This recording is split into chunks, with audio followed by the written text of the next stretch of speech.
Hello guys, are you wondering how to save an Instagram video to our phone?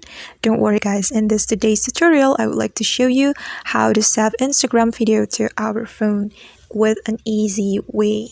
Alright, and then after you open your Instagram app, you can choose the video that you want to save, and then after you choose your video, you can click on this button.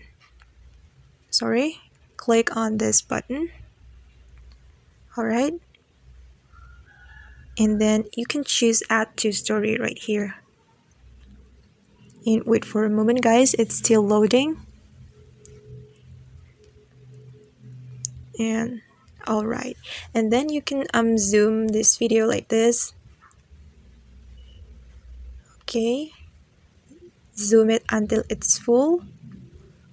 Alright, and after that you can choose this button. You can click on this button, this three dots button, and then choose save. Alright.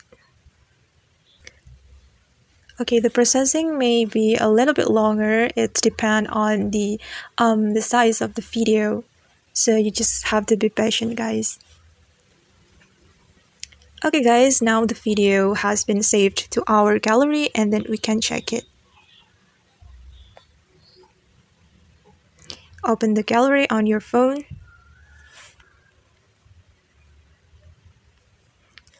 Okay guys, here's the video that we have just downloaded from Instagram. Alright, that's how we can save Instagram video to our phone. Thanks for watching and see you on the next video.